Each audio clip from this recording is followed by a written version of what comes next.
Hi, it's Amy from Amy Rooney Designs. Welcome to my channel.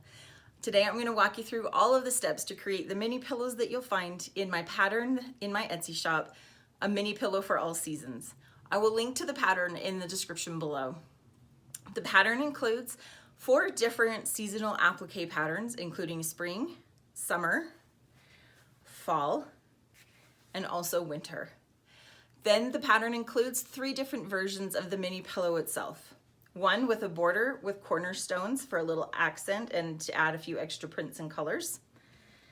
One with no borders at all to keep it nice and simple and the focus on the applique itself. And middle ground, which is just a simple border with no cornerstones to really set off your background applique. I'm going to walk you through all of the steps so you can have success and create a mini pillow of your own. The first thing that we need to do to create our mini pillow is to cut out our fabric. The pattern itself has the directions depending on the style of pillow that you're making. If you are making a pillow with no border, you will simply cut your 2 fabric pieces. If you are making a simple border like this one, you are going to cut out your accent border pieces and your background border pieces, as well as your background fabric, backing fabric, and background fabric for your wool felt applique. If you are doing the one with the cornerstones, you will have the addition of cutting your cornerstone fabric as well. Once you have all of the pieces cut out, then you are going to start doing your wool applique. Now there are a couple of things to pay attention to as you go about doing your applique, and that is to take note in the pattern it talks about the margins that you need to leave for your wool felt applique. So if you are doing the one with no border, it's a different border margin than what you need for if you're adding the accent border. So pay attention to that and make sure that as you position your applique pieces, you are keeping in mind what that border should be. I will often just bring an acrylic ruler and I will lay it down so that I make sure that I am giving myself the space I need to account for seam allowances and just buffering so that I have my applique towards the center of my block here. And then you want to position them in place. Once you have them where you want, you can use a little bit of fabric glue or whatever to tack down your applique pieces to make sure that they stay where you need them to be to account again for all of the seam allowances. Once you have all of your applique done, the next step is simply to begin adding our accent border. You will start by adding the 2 long pieces on the top and the bottom of your center block.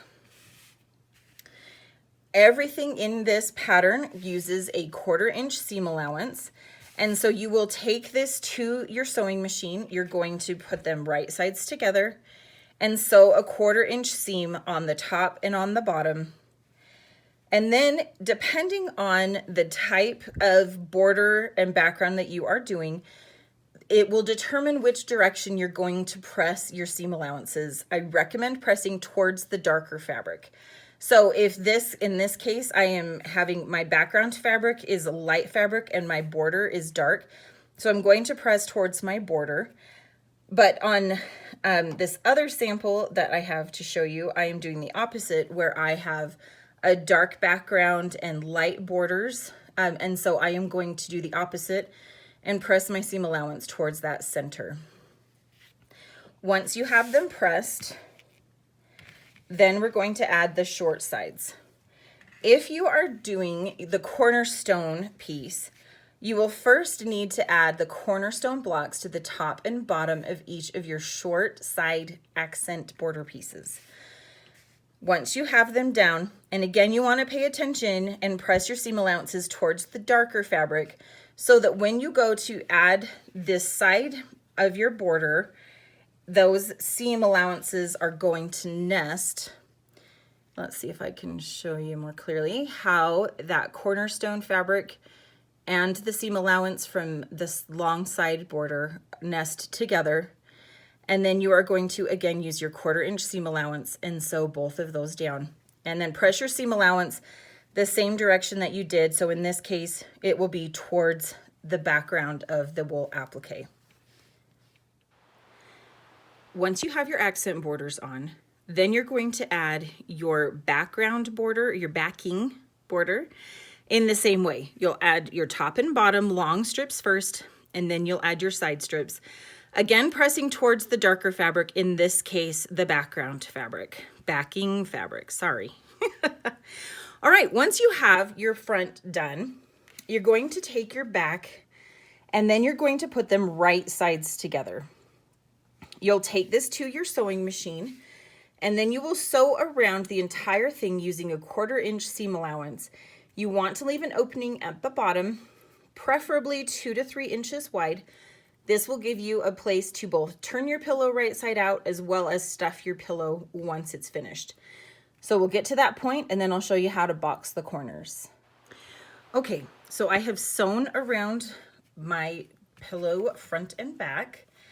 I've left an opening right here for turning, and I did want to mention to make sure that you back stitch at the beginning and ending of your stitching here. Then you are going to take your acrylic ruler and mark a 1/2 inch at each corner of your pillow front. And I just use a normal pen for this.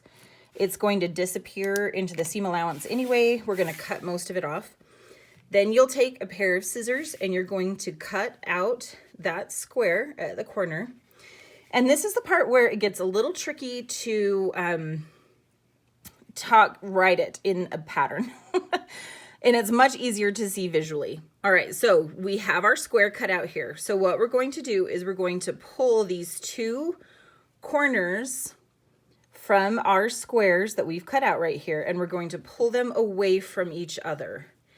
And you can see that as you do that, it creates a straight line across the top, and then you have your seam allowances there. So then what you're going to do is push your seam allowances in opposite directions. Now I've already done this corner here, and so I'm going to keep this seam allowance going this same direction.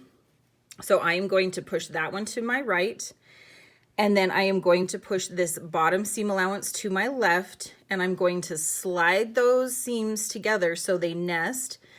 And I'm actually going to feel my way down just a little bit to make sure that these 2 seams are lined up well next to each other. And you see, as I do that, it creates a really nice straight line across the top. Then what you're going to do is take this to your sewing machine and sew a 1/4 inch seam across that straight edge there. And that is going to create the boxing of your corners. You make sure that you back stitch at the beginning and ending of your stitches to secure that corner so it stays nice and sharp. And then you'll repeat that for all 4 corners of your mini pillow. Okay, once you've boxed all of your corners, you will turn it right side out and then you will begin to stuff it. I like my pillows nice and full and firm, and so I stuff it and then I stuff a little bit more.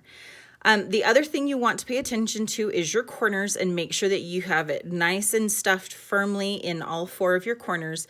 It will help your pillow hold its shape as you go. Now, if it looks a little mangled and distorted at this point, it's fine because you can shift it around and square it up a little bit more once you've stitched the bottom closed. And that is where we are at now. So I have a single strand of thread on a needle, and I have buried my knot in the seam allowance at one end of the opening that I have in my closing. And now I am going to first make sure that I have my seam allowance folded over a 1/4 inch on both sides. And you may need to kind of roll that fabric a little bit to give yourself a true 1/4 inch seam on both sides. And then I will pinch those 2 sides together so that they are right next to each other. And then I am just going to do a ladder stitch across. So to do that, you are going to make a stitch. You can see the needle coming out here. And then I am going to put my needle into this side that is directly opposite of where it came out. And I am going to make another stitch.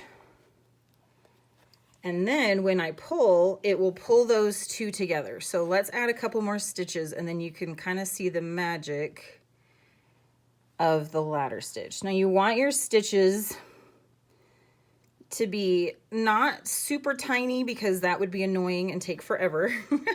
but you also don't want them super far apart. So I have 3 stitches in there that you can see. And then when I pull it, you can see that it pulls that all together, and then those 2 seams sit really nicely with each other. And then I will just continue across, and then I will add just a little knot here at the end and then bury my thread inside of my pillow. When I say bury my thread, let me show you what that means really quick, is I'm just going to stick my needle inside my pillow, and then I'm going to bring it back out, you know, maybe an inch away or so. And then I will cut off my thread here at this point. Now I'm not going to do that all the way because obviously I'm not done stitching it yet, but that's what it means when you bury the thread. So I'll tie my knot, push my needle in, have it come out over here, and then I'll cut my thread here so that there is a tail of thread buried inside of my pillow. It just helps in case that knot comes loose or something, then you both have something to tighten it with, but also it'll help keep and secure that knot a little bit better. So hopefully it won't ever come undone. And that is how you create a mini pillow for all seasons.